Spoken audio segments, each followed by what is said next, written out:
মহান বিজয় দিবস উপলক্ষে মাদারীপুরের কালকিনিতে উপজেলা প্রশাসনের উদ্যোগে দিনব্যাপী নানা কর্মসূচি পালন করা হয়।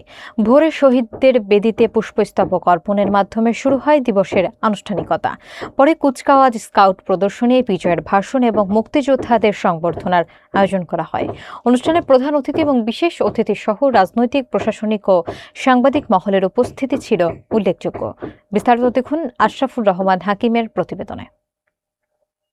মহান বিজয় দিবস ২০২৫ উপলক্ষে মাদারীপুরের কালকিনিতে যথাযোগ্য মর্যাদা এবং উৎসবমুখর পরিবেশে নানা কর্মসূচির আয়োজন করা হয়। উপজেলা প্রশাসনের যৌথ উদ্যোগে ১৬ ডিসেম্বর ভোরে শহীদদের স্মরণে শহীদ বেদিতে পুষ্পস্তবক অর্পণের মধ্য দিয়ে কর্মসূচি শুরু হয়। এরপর কালকিনি সৈয়দ আবুল হোসেন বিশ্ববিদ্যালয় কলেজ মাঠে আনুষ্ঠানিকভাবে কুচকাওয়াজ অনুষ্ঠিত হয়, যেখানে বিভিন্ন শিক্ষা প্রতিষ্ঠান অংশগ্রহণ করে। একই স্থানে বিভিন্ন স্কুল থেকে আগত স্কাউট সদস্যদের প্রদর্শনী, বিজয়ের ভাষণ সহ নানা সাংস্কৃতিক এবং দেশাত্মবোধক আয়োজন অনুষ্ঠিত হয়।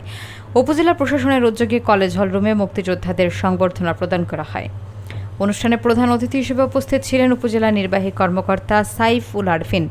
বিশেষ অতিথি হিসেবে উপস্থিত ছিলেন মাদারীপুর ৩ আসনের বিএনপির এমপি প্রার্থী আনিসুর রহমান তালুকদার খোকন। এছাড়াও বিভিন্ন সরকারি এবং বেসরকারি দপ্তরের প্রধানগণ, রাজনৈতিক নেতৃবৃন্দ এবং প্রিন্ট ও ইলেকট্রনিক মিডিয়ার সাংবাদিকরা অনুষ্ঠানে অংশ নেন।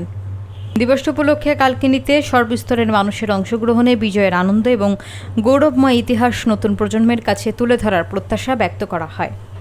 সম্মানিত আমন্ত্রিত অতিথিবৃন্দ, আসসালামু আলাইকুম ও শুভ সকাল। আজকের অনুষ্ঠানে উপস্থিত হওয়ার জন্য সবার প্রতি আন্তরিক কৃতজ্ঞতা জ্ঞাপন করছি। সকলের প্রতি রইল মহান বিজয় দিবসের শুভেচ্ছা। আজ ১৬ই ডিসেম্বর আমাদের বাঙালি জাতির ইতিহাসে সবচেয়ে গৌরবোজ্জ্বল দিন। দীর্ঘ ৯ মাস পাক হানাদার বাহিনীর বিরুদ্ধে মুক্তি সংগ্রামের পর ১৯৭১ সালের আজকের এই দিনেই আমরা অর্জন করেছিলাম আমাদের কাঙ্ক্ষিত বিজয়। আজ ৫৪ বছর পর এই দিনে আমরা স্মরণ করছি জাতির সেই সূর্য সন্তানদের, যাদের আত্মত্যাগের বিনিময়ে আমরা পেয়েছি আমাদের অমূল্য স্বাধীনতা। আরও স্মরণ করছি মুক্তিযুদ্ধ চলাকালীন সম্ভ্রমহারা সে সকল মা বোনদের, যাদের ত্যাগের বিনিময়ে আমরা পেয়েছি মুক্তির স্বাদ।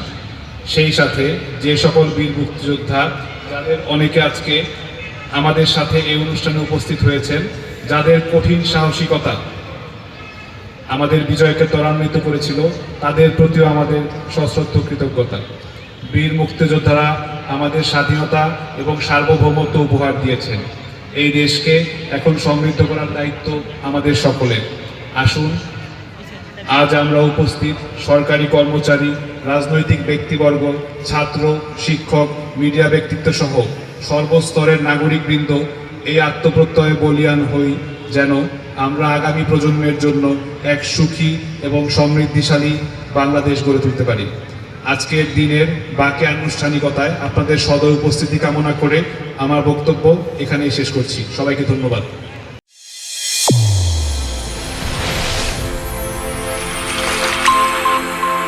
চ্যানেল A1 হৃদয়ের স্পন্দন।